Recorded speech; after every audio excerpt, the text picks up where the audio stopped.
रावसाहेब प्रशासनाला माझी विनंती आहे की हिरडगाव क्षेत्रामध्ये बोगदा वाघाळा ते गोरठा ते वाघाळा मेन कॅनल त्या कॅनलवरती हिरडगावचं जे आहे ते बोगद्यातून सिंचन ओपन विहिरीवरती मोटारी बसलेले आहेत. गव्हर्नमेंटनं प्राधान्य दिलेलं आहे त्यांना आणि प्राधान्य दिल्यानंतर जे पाळी कालावधी असते त्या कालावधीमध्ये 8च दिवस पाणी कालावधी राहते. पण आम्हाला विद्युत प्रवाहाचा एवढी मोठी अडचण आहे की आमचं अतोनात या ठिकाणी शेतकऱ्यांचं नुकसान होते.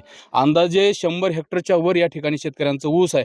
आम्हाला नाईलाज असतो गेल्या 2 वर्षापासून आपण सातत्यानं आमचा शेतकरी महावितरण व्यवस्थेला अर्जबाजारी करून विनंती करून मोबाईलवर ध्वनीवर सगळ्या गोष्टी भ्रमणध्वनीवर संपर्क करून अधिकाऱ्याशी संपर्क करून देखील अधिकारी आम्हाला प्रतिसाद देत नाहीत. गेल्या अनेक दिवसापासून 8 ते 10 दिवसापासून माननीय जिल्हाधिकारी साहेबांना आम्ही निवेदन दिलं की साहेब आम्हाला नाईलाज असतं शेतकऱ्यांना आम्हाला आता जलसमाधी घेतल्याशिवाय पर्याय नाही. कारण महावितरणनी आम्हाला लाईट जेमतेम त्यांनी महाराष्ट्र शासनाचा त्यांनी असा नियम सांगितला आहे की 8 दिवस लाईट त्यांनी आम्हाला एका दिवसासाठी 8च तास लाईट देतात. पण त्याच्यामध्ये 2 तास लाईट ही गुल होते आणि शेतीसाठी ते पाणी आम्हाला उपलब्ध होत नाही, कमी पडते लाईट. आम्हाला आमची विनंती आहे की शेतकऱ्यांना की त्यांनी 24 तास आम्हाला पाणी कालावधीमध्ये आम्हाला त्यांनी 24 तास लाईट द्यावा. पाणी कधी कधी असते? पाणी कालावधी महिन्यातून 8 दिवस असते, दर महिन्याला एकदा असते. आता त्यांनी 7 पाळी त्यांनी मंजूर केलेत गव्हर्नमेंटने. तर आम्हाला दर महिन्याला आमचं जे महावितरणकडे असते शेतकऱ्यांचं त्यांनी 8 तास त्यांनी प्रतिदिन देतात त्यांनी.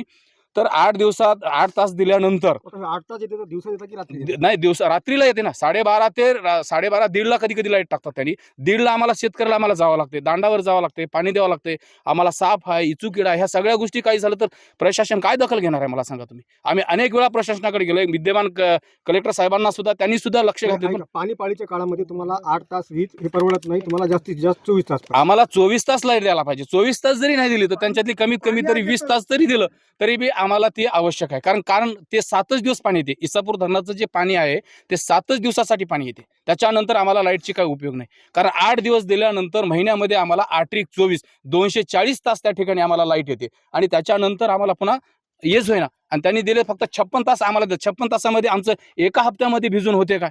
अजिबात आमची भिजून होत नाही. म्हणून आम्हाला शेतकऱ्याला आता 100 शेतकऱ्यांना आम्हाला जलसमाधी घेतल्याशिवाय पर्याय नाही. म्हणून आम्ही या ठिकाणी आम्ही सरकारला प्रशासनाला विनंती करतो की अतिविशेष म्हणून विशेष भागमध्ये आमचा जे भाग आहे हिरडगाव क्षेत्र जे आहे ते बोगद्या खालून असल्यामुळं 8 किलोमीटरचा बोगदा आहे आणि आमचं जे क्षेत्र आहे फक्त ते माळ टेकडीवर रान असल्यामुळं आम्ही ते जमिनीतून त्या ओपन विहिरीमधून आम्ही ते पाणी उपसा करतो आणि त्याच्यासाठी आम्हाला वीज कमीत कमी तरी त्यांनी 20 तास तरी द्यायला पाहिजे. आम्ही 24 तास मागितलंय. तुम्ही महाराष्ट्राचं तुम्ही याला गणित लावता, ते महाराष्ट्राचं तुम्ही गणित लावू नका. कारण शेतकरी हा जगाचा पोशिंदा आहे. या महाराष्ट्र शासनाने बारकाईनं लक्ष घातलं पाहिजे, गांभीर्याने घेतलं पाहिजे. शेतकरी मेलं तरच यांच्याकडे अंत्ययात्रेकडे येतात काही लोक. मला माझी विनंती आहे, या प्रशासनाला विनंती आहे की यांनी गांभीर्याने घेतलं पाहिजे. शेतकऱ्यांचा प्रश्न सोयाबीनला भाव नाही, कापसाला भाव नाही. पाणी पाळीमध्ये तर साहेब आमचं अतोनात नुकसान आहे.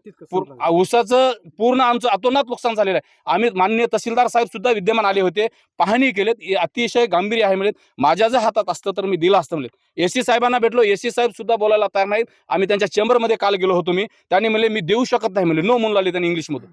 चुकीचं आहे.